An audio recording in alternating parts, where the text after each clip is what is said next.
You're listening to BQN. Assimilate the audio. Ma. Oh, wait, I'm up here. Yep. Oh, all right. Gin and tonic at the ready. I'm ready for some gay love in the apocalypse. Cheers. Cheers to that.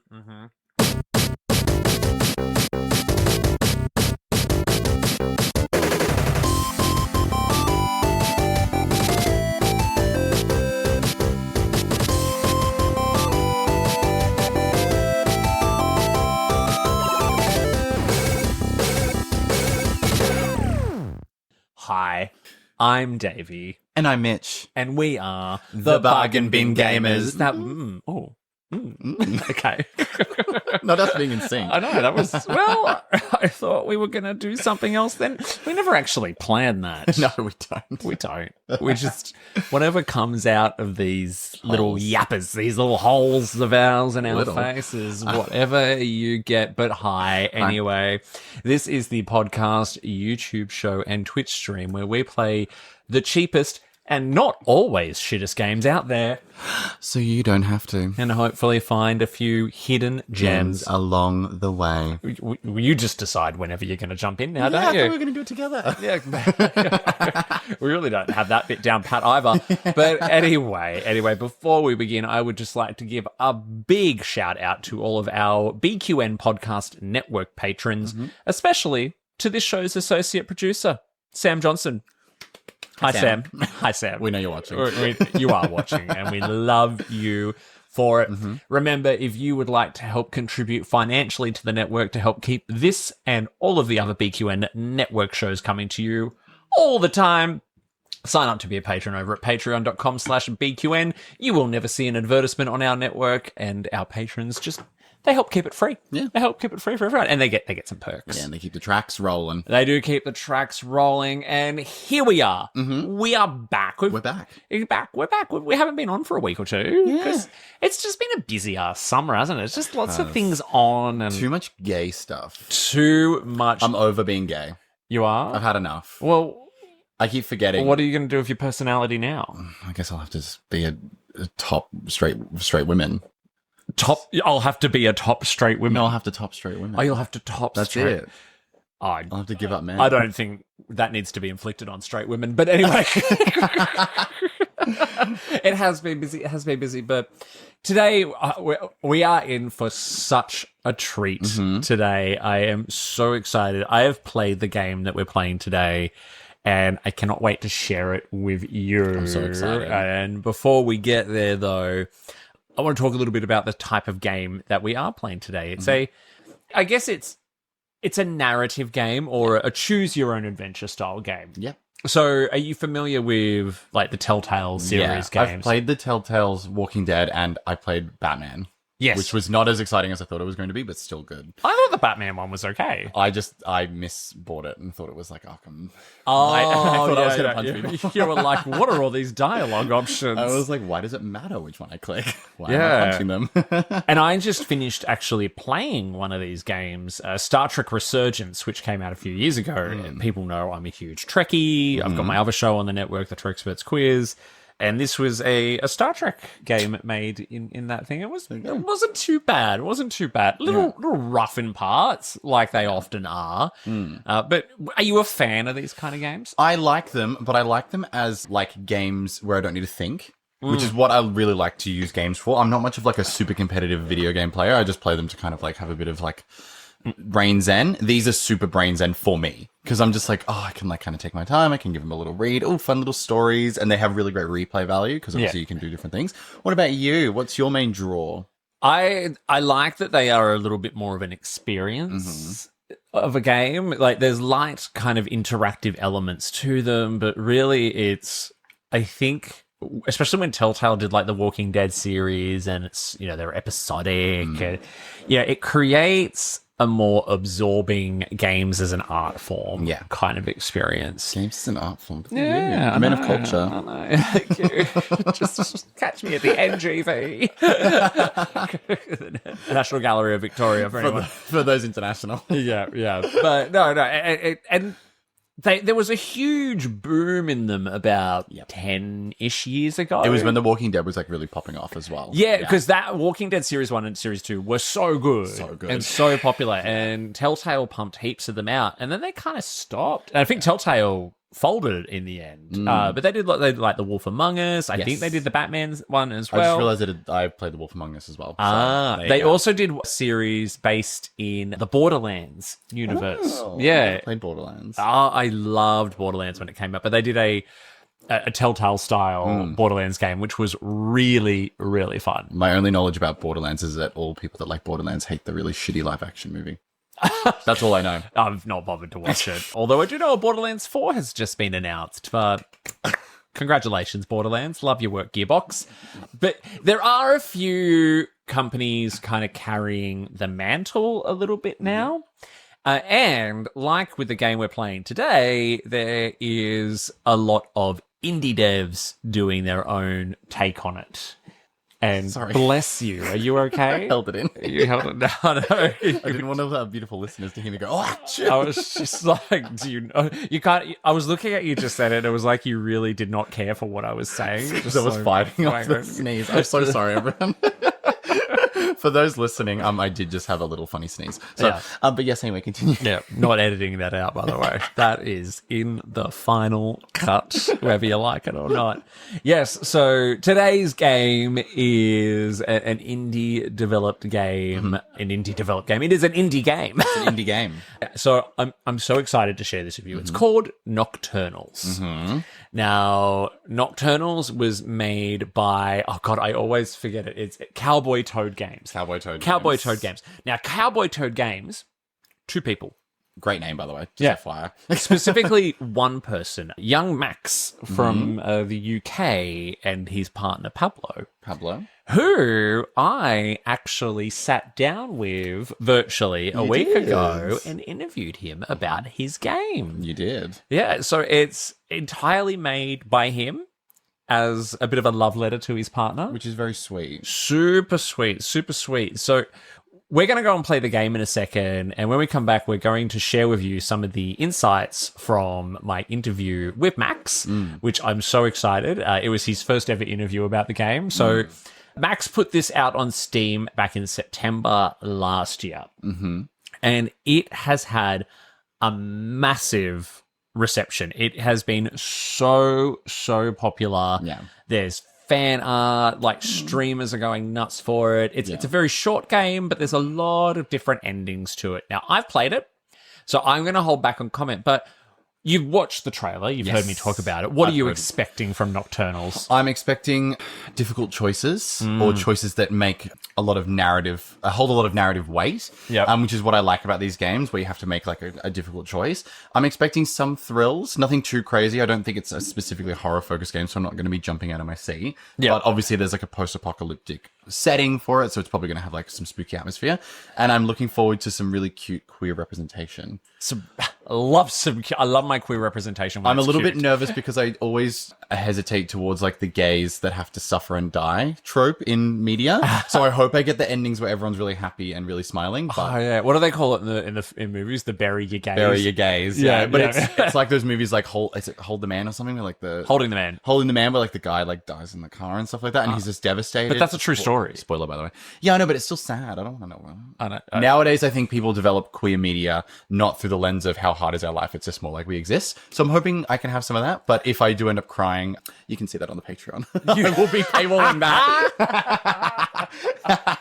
Yeah, just like the photos of his feet you can pay for online as well. Size 11. Yeah.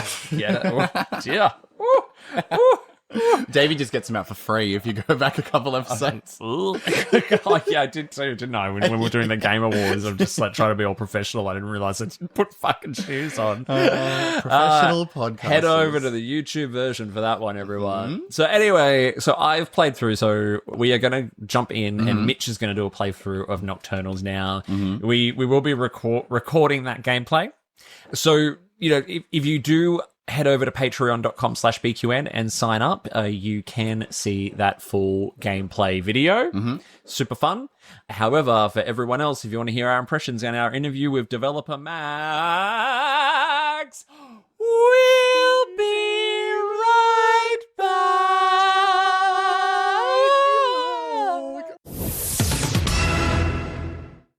1 hour later. And we're back. Wow. What an emotional roller coaster. What an emotional roller coaster we just had playing your playthrough of Nocturnal. Nocturnals, yeah. Yeah, dear. How do you feel about some of your choices? I feel completely justified by every choice that I made. Yeah. We will warn you from here on out that There will be spoilers. there may be some light spoilers, but We got one of the 8 endings, so I will be spoiling that. is it 8? I think it's 6. Oh, is Maybe it it's 6? 7. I don't know. They were literally just the options were on the screen in front of me 2 seconds ago and I didn't bother to check. But that's fine. That's fine. Okay, so you just played through that. Yeah. Yeah. It was actually like a really beautiful game. I thought it was quite touching. Yeah. I thought it was really poignant in like, How so? just like the introspection of like communicating with another person and like getting to learn how to trust and like what does trust mean and things like that. I thought that was quite cute. Obviously having like the post-apocalyptic setting kind of heightens everything, but yeah, I thought it was very, very sweet. Yeah, it is very sweet. And for those who haven't played it, and you should, Yeah, you definitely should. It was really good. Nocturnals is set in a post-apocalyptic world. You play the character of Ted. Yep. And you come across another survivor, Diego. Yeah. And Diego and his little guitar. yeah, they are gay characters, and there is the potential for them to fall in love. However, there are all kinds of different decisions to make along the way, which can result in one of 6 or 7 different endings. Correct, yeah. Yeah, and your ending It was okay. It Was was it- pretty sad. it was pretty Should we sad. discuss like the whole kind of what led up to it? Yeah, well, I mean, you made a decision early on in your playthrough that I did not make. Yes. Which involved violence. Yes. And murder. Well, at the start of the game, you start in a furniture factory or whatever it's called. It was a furniture store. It was a furniture store. Some kind of IKEA. Some description, and you need to get some fuel, and I am held at gunpoint by these 2 women. One of them wants me to just be killed immediately, which Yeah. is really nice of her. And then she chases me with a knife in an attempt to steal the keys to get to my car. Now, she was coming for blood. She would have killed me. And I decided to shoot her in the head. Right. That was the turning point for the game. Well, I think that was that changed things a lot for you. Because I think eventually, and I don't want to spoil too much, but I think, course. decisions that you make early on, especially before you meet Diego, will shape what Diego thinks of you Correct. later on. It affects your relationship. May with also them, yeah. control, I think there are options, there are different, I don't know what would be the best ending because I've only seen 2 of them, but I think there are different endings which can be quite tragic, and I also think that there are endings that can be not too bad. Yeah, mine was quite tragic. So. Yeah. And do you know, my ending, the achievement I got speaks volumes about my old dating life, and that was Diego stayed with you because he felt bad for you. Oh my. So I guilted Diego into loving me. See, unfortunately, Diego still loved me even though I was a murderer. Yeah. And can you believe that this whole game was made by one person? It was a project of passion in every sense of the word. I could tell that the characters were really well written. Obviously, there's some basis on some of those characters. Diego and Ted being the guy who developed it and his partner. Yeah. But also like because you've got different channels to go down, it's obviously like an extra labor of love because he had to make like 6 or 7 games, technically speaking. I mean, obviously it isn't like that thorough, but still like having to have all these different storylines that branch into each other. It's obviously like a bit of a passion, and it really shone through in the game, I think. Yeah, it really does. And it's such a cute and interesting little style to it. Yeah, it was kind of giving me like South Park energy, but in a good way, by the way. I thought the same thing. I was like, this is like adult South Park. Yeah. It's well, very adult South Park. Yeah. I was kind of hoping like the Canadians were going to pop in or something. But no, even the art style, like there was thrilling parts of the game that I was not prepared for. I didn't know I was going to be so scared. I'm scared of the dark because I'm a little girl. And there were some quite scary bits. The creature design was kind of spooky. It was pretty good. Yeah, you jumped a few times. Oh, I jumped. You were actually terrified. You were even getting angry at me for making you play the game. Oh my god. What was that? Oh no. No. David. Run. Turn around that way. Yes. Quick, run. Well, you turned down the sensitivity, so it's very... Oh, I have unlimited running. That's useful.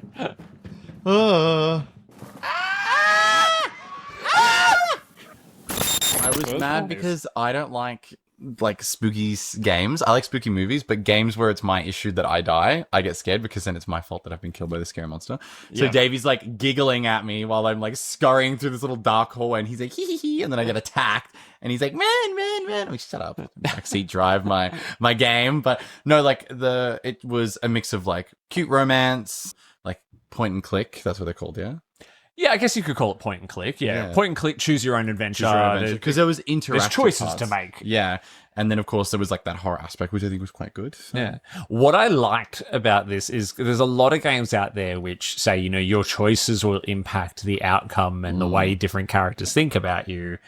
You can genuinely see that the choices here are quite pivotal, right? Yes. Yeah, the story and the way, especially the way your relationship with Diego is going to go, will change quite dramatically. And I think that there are other things that you do throughout the game which will impact that as well. Well, there's like parts of it where you can decide to be a little bit more like playful and fun, or you can be a little bit more like survivalist deciding. And obviously, I'm a big flirt, so I decided to do a lot of those, which meant that we also got a little bit more romance. But it really is tailored to that way that you want to play it, which I think is pretty fantastic. So, and there's a genuine desire to want to go back and experiment with I want to try to with the different, because it's so short. Yeah, right? It was what, like an hour and a bit. Yeah, I reckon not even, right? Yeah. I think when I played it, I spent a little bit longer because you were playing with the Xbox controller, and I don't know if I played it before Max is the developer, Max added the controller support, but I played it with the keyboard and mouse, and I found the quick time events a little bit too fiddly with the keyboard and mouse. It was good with the controller support was so much better. It was a bit more intuitive for me, at least, because I'm a controller person. I can imagine trying to do some of that with the mouse and keyboard might have been a little tough. Yeah. And to know that this was developed just by Max by himself. Yeah. That's amazing. Yeah. Yeah. And it's his voice and his partner Pablo's voice as Diego. And also, Pablo did all the music. So he actually plays guitar. Oh my god, that's even cuter. I know. Ooh, my little heart. I know. But the thing with the two main characters is that they were obviously, I mentioned this before, where like they were obviously based on real people, but they feel super real when you're playing the game. Like they're not like, I don't know, I wouldn't call them tropey. Like they're not like a tropey, like two gays in like a post-apocalyptic. Like Ted's obviously a little bit different because you can decide to make him kind of a bad character if you wanted to. Yeah. Whereas Diego's kind of got a bit of a heart of gold, but he's a bit of an individualist. So it's quite cute being able to like, go through that process. And they were well created, and they were obviously just maybe lots of care, which I guess makes sense when you make it about you and your partner. True. Well, and on that note, so about a week ago before recording, I actually caught up online with Max. Oh my god, Max. Max, he was so lovely to chat to. So I thought it'd be good if we actually just hear a little bit from him now on the inspiration behind making the game. So this is a little bit of my interview with Max on why he made the game the way he made it. We met when we were 16, I think, which is like, it feels like so long ago now. I think maybe it was like 5 years. Yeah. We're 21 now. So, but I think one of our like most pivotal bonding moments was realizing, hang on a minute, you used to make games on Scratch. And then it was like, yeah, oh my God, so did I. And then we kind of realized that we could be safe being like nerds around each other. And we both really like enjoyed making games together. They never became anything. It was just little projects. And I was like, I think I said it in my video, but I realized like, people throughout history have always like dedicated works to their partners. So they made monuments, poetry, art, music. And I was like, oh, well, I'm not a musician. I'm tone deaf. I'm definitely not a builder. And I was like, well, what can I do? And it's like, well, I like games. We both bond over games. So I'm going to make him a game. And it started off as a thing where it was just like, oh, okay, you're going to make me a game. Like, that's so sweet. And then it starts getting made. And then gradually, piece by piece, it's like, oh, hang on, this is actually becoming a thing now. And yeah, and then I guess I finished it. I still can't believe I have been able to just power through and complete it. I'm like, yeah, I've never been able to really finish a project. I'm very much like someone that starts something and then gets bored and then moves on to the next thing. So the fact that I even finished this, I think, is simply because I just knew the whole time, like, oh, this is for Pablo. Like, this is my project for him. So I think that really helps get me through. So is that not adorable, Ugh. by the way? Yeah. I think you have a little bit of a crush, by the way. Yeah, he's pretty cute. Probably a bit too young from. And taken by the beautiful Pablo. Thank you very much. Well, where's Pablo? I wanted to see Pablo. No, Max. No. It was so nice to. I'd heard a little bit of his story before, but just I think that, especially as a gay man, gives the game a little bit more meaning. Correct, yeah. Right. It's very sweet. And, like, I think, obviously, I hit the nail on the head because he literally just mentioned it, where it's like, it was obviously a passion project. And what he said, like, you know, people always dedicate works of art to their partner. That was so sweet. Like, what a sweet little gesture. Like, and I think that made sense because in the game, there was that little... He did a drawing in the game. Well, no. In the game, there's that Greek poem book about the two lovers. Yes, I yes, thought yes. so. I know they're lovers. I hope they're gay. And so they're Greek. Fuck anyone. But yeah, and then also you've got the art in the game as well, which is very cute. So it was definitely a labor of love, which is very sweet. I'm feeling all gushy. And I feel all gushy. And what I really like too, I mean, I like a lot about this, right? And I think meeting Max just made me, virtually, albeit, but meeting Max made me appreciate it so much more, to be able to chat to the individual behind it. And you can see his passion for it and how much he loves this. And what I found really interesting amongst many things, and I asked Max about, was, did he expect the game to be as popular as it has been? And right? it did. It popped off. Yeah. Because I mean, like, literally, if you look on Steam, the game has got an overwhelmingly positive reception in terms of reviews. Very positive. Very positive. Yeah. And, like, if you look down in the reviews section, like, why are all games with gay people sad? Even though that's a thumbs up. But I look, still agree. thumbs up, love this game, gay and sad. What else do you want? Good choices matter. This game is great, but I have this problem where it makes my mouth do, okay, that's a bit of a criticism of mine. Story's so much shorter than I expected, but still very awesome. And I need a sequel badly. A sequel would be good. I do like that it's short, though. I think that adds to the replayability of it. It means you're going to come back. Yeah. Whereas if this game was like 6 hours long, exactly, it'd be a bit more of a mammoth to be like, oh fuck, I have to do it again. So I did ask Diego. I congratulated, not Diego.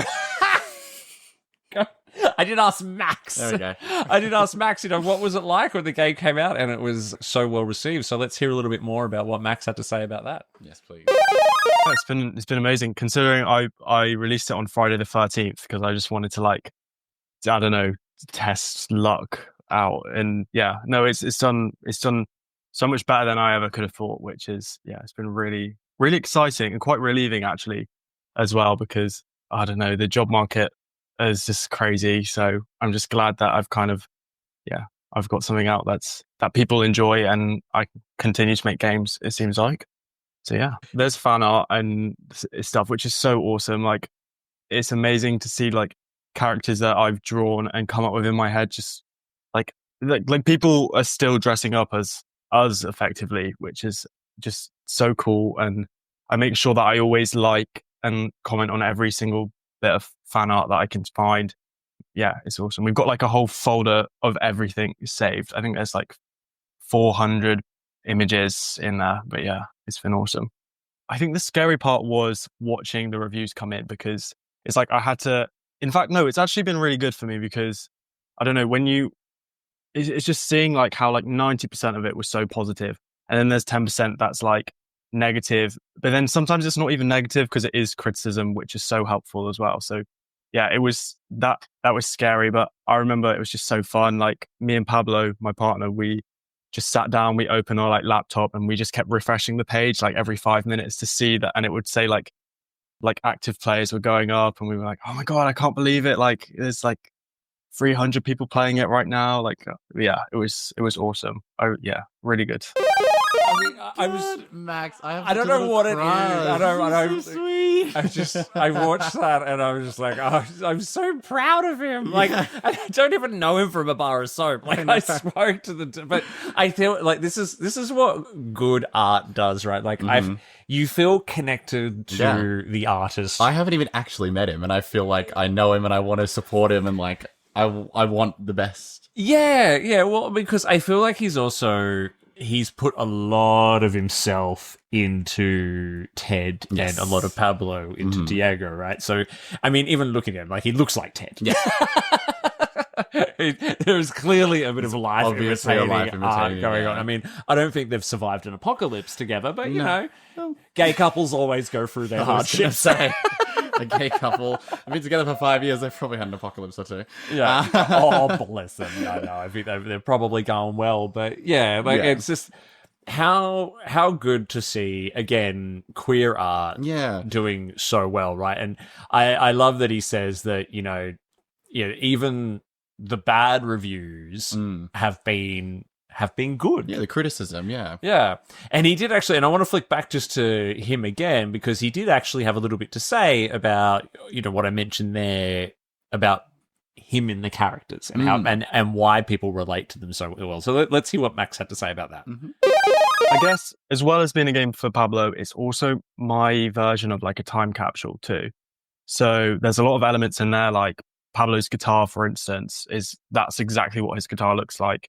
And just like road signs are named after towns and, or like people's names show up in letters that we know in real life. And so there's all of these like little things that sprinkled throughout the game that are very personal to us, but would probably not mean anything else to other people. I love apocalypse stories. And I think especially, obviously, if you see the connection between Telltale's games, like The Walking Dead was a massive inspiration for me.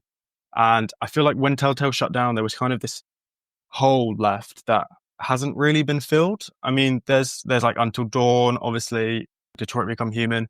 But these games, like, I don't know, they're so few and far between that I was like, no, there's just something not quite the same as like what Telltale made. So I was like, well, if I want an apocalyptic choose your own adventure game, then I may as well make one. So that's why the setting was what it was. But also, other elements, I guess. I mean, I didn't meet him because he was stitching me up in real life. I mean, obviously that stuff is just part of the narrative. But the way that we speak to each other in real life is very much the way that Ted and Diego interact with, which was really lovely to see. There was a load of comments, and something that, like, I don't know, a majority of people had commented about the game was how the chemistry felt real, which I was like, oh, that's so nice, because I guess it was. Like, if they were like, oh, these two characters, they're not compatible at all, I would have been like, oh, well, like, oh no. It is a unique thing as well as like a queer experience about, I don't know, finding someone who, obviously, like, being queer can feel quite alienating at times. So to find someone else who's like you, and I don't know, I think what adds to it is the fact that they're literally that, like, there's only 4 characters in the game, and they just happen to both be interested in each other and be a good match. And it's like there's no one else; it's just them two, which I really like because it makes it feel more special. And that's like how I felt when I saw Pablo. I used to be very poetic, and I would say things like, "Oh, it feels like I was walking around in the dark, and now suddenly you've like, I can see in the dark because you're here." It's just all cringy stuff, but obviously that's what 17-year-olds, and so I guess the interpretation of that is that it's just them two in this world alone. That's like a dark and dangerous world, but they're together. Yeah, and Pablo as well. He's an amazing musical artist. I'm so lucky that I needed music, obviously, and I'm so glad that he was just able to write the score for it. And like, I know it was almost like his present for him that he's helped, create with his music. But I think honestly, 50% of that game's quality, if you call it, is down to his music, because I'm so grateful that he has these skills and was just like, it's been really nice because it's almost like a bonding project as well. I mean, I did the art, animation, programming, I wrote it, but he helped out with some of the writing and the music, and it was nice that we could bond over this game about us in that way too. Yeah. So sweet. and there's a lot. It's really funny because that's not really funny. It's poetic in a sense, because before I spoke to Max, I remember thinking, oh wow, this feels like it's like the queer experience in a game a little bit, because even the fact that Ted is seeking out a community. Mm-hmm. He's looking to find people because he doesn't want to be alone. Exactly. He's trying to find where he fits in the world, and how many of us as gay, lesbian, transgender, bisexual, wherever you are on the rainbow, how many of us have had that experience where even today not so much today, but in recent history where we've been progressing more towards equality, you're still, you're younger than me, but you still you still had a similar experience 100%, of finding your way in the world. Yeah. There was also a really interesting thing. It wasn't part of you've just kind of jogged my memory, but in the game, he even mentions about like, oh, do you think people can change? Like, do you think we could ever go back to the way things were? Can people be better? And I think that was an interesting thought as well, where it's like, well, are people ever going to be nice? Are they ever going to accept? Stuff like that. There's definitely lots of, what's the term? Meaning under the hood. Yeah, is the queer experience. So subtext, right? So that leads me to believe that. Max just mentioned then that he's the romantic and poetic one, and you can tell that through the writing of this game. Definitely. Yeah. I mean, Ted doesn't strike me as particularly like super romantic, but of course, as Max said in the interview, he used to say like romantic stuff like, I was walking around in the dark and then there you were. Fun fact, there's a part of that in this game where you're walking around in the dark with just the other characters. So it does make sense that he's kind of poured his heart and soul into the game in that regard. Yeah, and like I said to Max, I was like, oh, this reminds me of like falling in love for the first time. And not even for the first time. I mean, it reminds me of when I've met, my now partner, and you kind of, you're just trying to test the waters a little bit. You throw, because there's moments where Ted throws a little joke out there. This is a little flirt, just to see what kind of response he gets. I really resonated with that because I love doing that. I love a little joke. Yeah, just a little flirt. See if they're going to giggle back. Yeah, it's super cute. But not only has Max done an incredibly good job at creating believable characters, because I mean, when characters are based so much on you, it's so easy to make them believable, right? Because he's really poured his heart and soul into it's easy to add depth to these characters and make them really believable. But he's also done a very technically proficient job in making the game. Yeah. Right. So he mentioned to me as well making games on Scratch. I did not know what Scratch was, but apparently it's some free set of online tools that is quite common for high school students these days to do like animation and game design and coding and all that kind of thing. But he did tell me a little bit about the technical challenges in making the game. So let's hear what Max had to say about some of that. Yeah, it was definitely just doing the art and the animation and the coding all by myself. I mean, I'm not even a competent coder. There were times Pablo would look over my shoulder, and like he's very good at programming as well, better than me. And he would see what I was doing and he would be like, no, like that's like spaghetti code. Like, but I mean, it worked, but no, it got quite grueling, especially when I like announced so late. I'd like announce about like maybe 6 months before the release. Okay, this is the release date. And then in that time I was like, well, I have to get this animation done today. And like, it got to a point where I had to do 1 or 2 cutscenes a day, which obviously I did every frame of a cutscene, and some of them would be like a minute long. And it didn't matter if I wasn't feeling up for it that day. Like I had to do it. Otherwise the game wouldn't be ready. I think the last cutscene, I finished it maybe like 4 days before the game came out, which is so like crazy. Like that's just unheard of. Usually developers make a game and they finish it about like 3 months before it comes out. But no, yeah. So that was difficult. I definitely did not enjoy moving limbs and like Oh, I hated doing like walking animations. So you might see a lot of the time when a character's walking, it's only from the top half because I just couldn't get the legs right. And like, I'm not an animator. I haven't done like animation school or lessons. So I had no idea. Like, it was literally, I feel like maybe the animations probably got better as the game went on. So there's maybe a bit of inconsistency there, but who knows? They might add to it.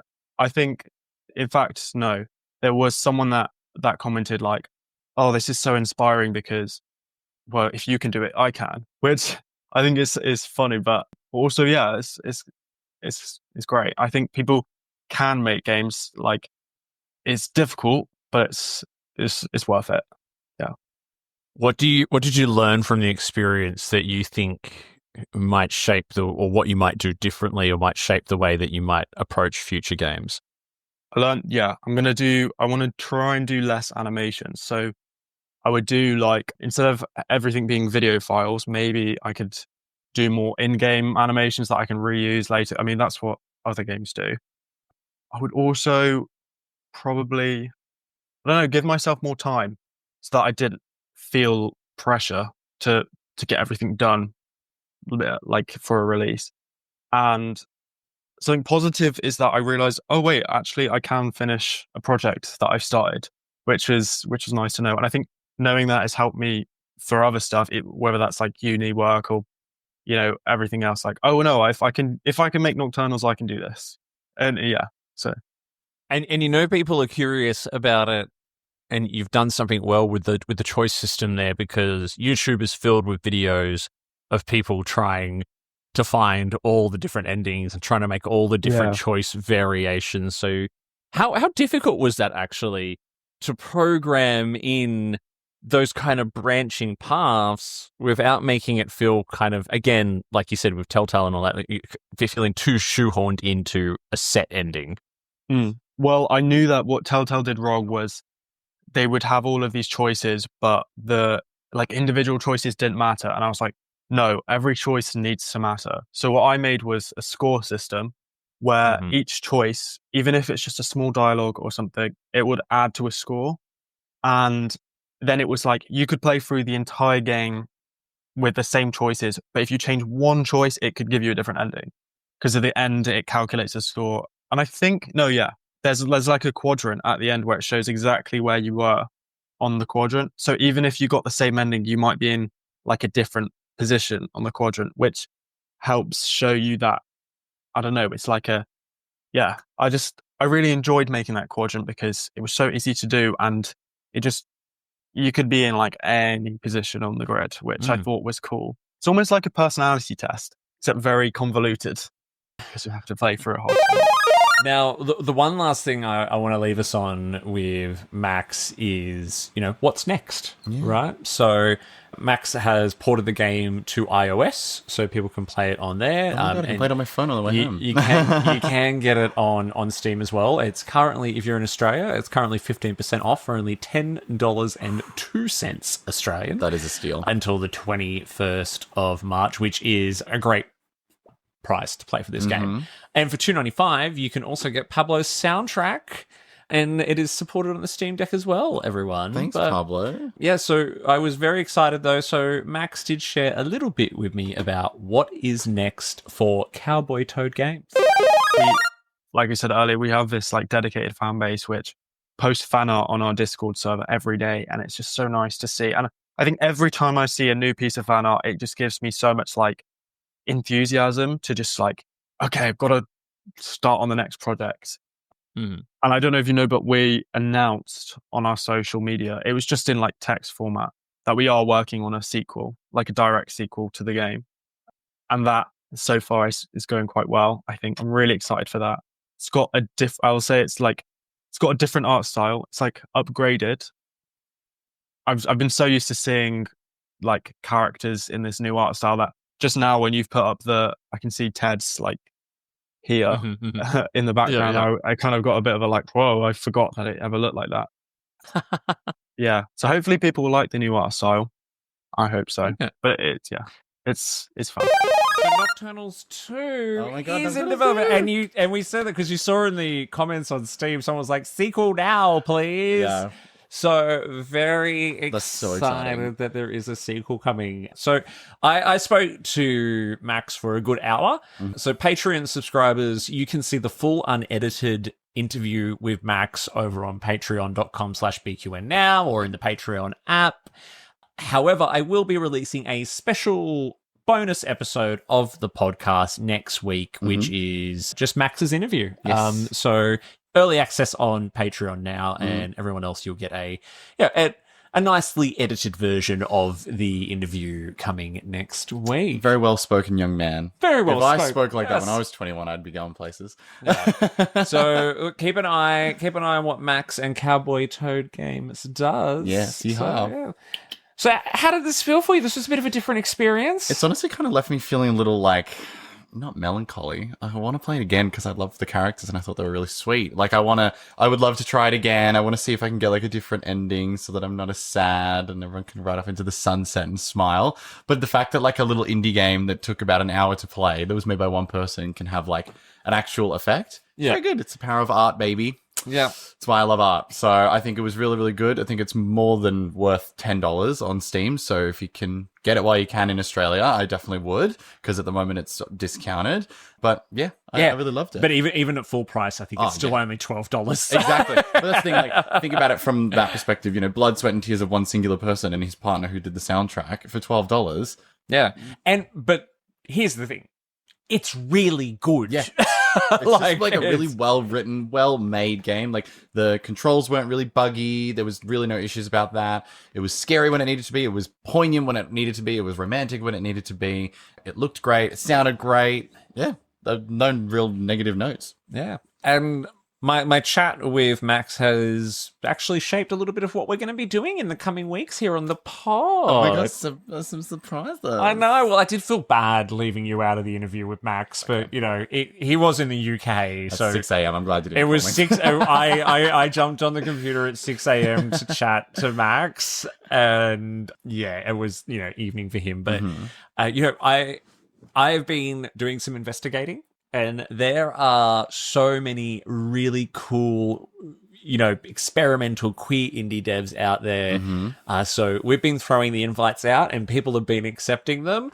So we've got an interview lined up with Queermo Games, who made the game Queer Quest, which you and I will be playing soon. Very excited. I'm also trying to get a hold of the developers of Queer and Chill. We're working something out there as well. And our good friends from FNAF Games will be coming back on the pod soon. They're just on their way. I was talking to them online this morning. They're just on their way to San Francisco to showcase their games. Oh my god, yay. At a conference over there. That's so cute. Yeah. Good luck, by the way. Hopefully you're watching. And I'm loving your dad's TikToks, by the way. I don't know if you see, you got to follow them on Insta.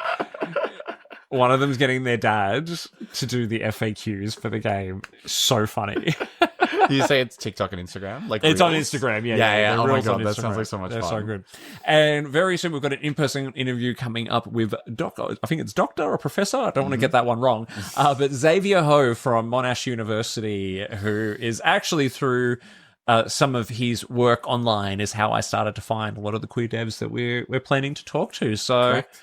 Super excited. Oh my god, so much is happening. So make sure you subscribe. That's right. Give us a thumbs up and all the rest, right? And if you want, join the Patreon to get all that extra exclusive content that will be coming very soon. Yeah, and remember, all the premium content is the free content, but if you are willing to throw a couple of dollars in to help support the network, we would be forever grateful, and we will be.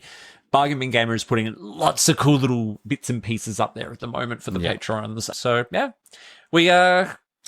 I've had a good time today. I'm feeling very I'm soul searchy at the moment. I know. I'm gonna ride home and I'm gonna listen to like a really nice song. Our gin and tonics have mellowed us out a They little really bit, and we played a nice little mellow game. It's been a little bit lower energy than what I'm used to be It's been honest. quite nice. To be fair, I had a couple jump scares, so that kind of perked my adrenaline. Yeah, I think back that up. kind of sobered you a little bit. Hey, anyway, thank you so much for sticking around with us. We hope you're enjoying the show and the direction that we're taking. We love you lots. Until we see you again, I've been Davey. And I've been Mitch. And we've been the Bargain Bin Gamers.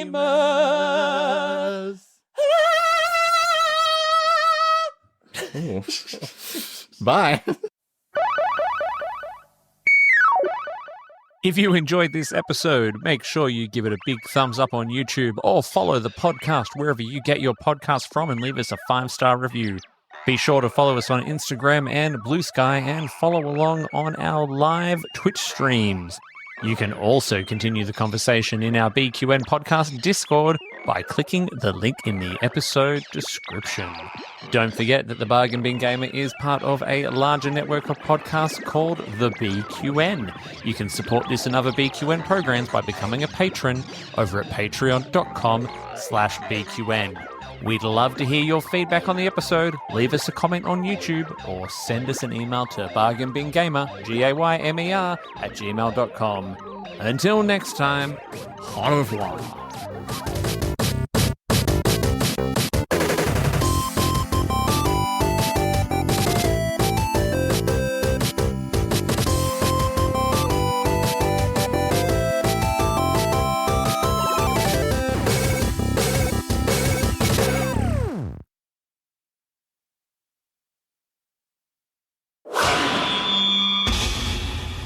Double T Media.